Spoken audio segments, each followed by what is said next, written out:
సంగారెడ్డి జిల్లాలో గంజాయి చాక్లెట్లు విక్రయిస్తున్న వ్యక్తిని అరెస్ట్ చేసినట్లు ఎస్పీ రూపేష్ తెలిపారు.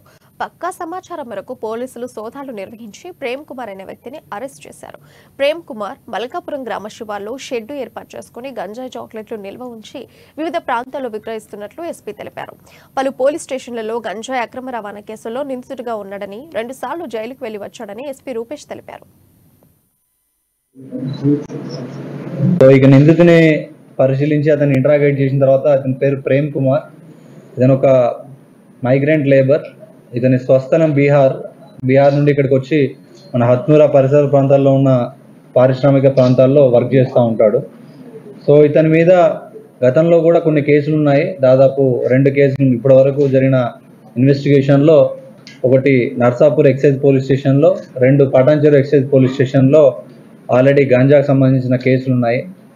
సో ఈ పాత నేరస్తుల మీద నిఘా పెట్టి ఉండడం వల్ల మనకి ఇది మళ్ళీ దీన్ని కేసు ఫేస్ చేయడం జరిగింది. సో పాత కేసులలో కూడా 2 సార్లు అతను జైలుకు పోయి వచ్చాడు. మన సంగారెడ్డి కంది జైలుకు పోయి వచ్చాడు. సో ఇవన్నీ కూడా దాదాపు ఈ చాక్లెట్స్ ఏవైతే ఉన్నాయో ఈ చాక్లెట్స్ని ఒక్కొక్కటి 30 రూపాయలకు ఒకటి చొప్పున అమ్మడము. దీన్ని ఇప్పటి వరకు జరిగిన ప్రాథమిక విచారణలో మాకు హైదరాబాద్ నుండి తీసుకొస్తున్నా అన్నట్టు, హైదరాబాద్లో ఒక ప్లేస్ దగ్గర నుండి తీసుకొస్తున్నట్టు చెప్పాడు. దీని మీద ఫర్దర్ ఇన్వెస్టిగేషన్ కూడా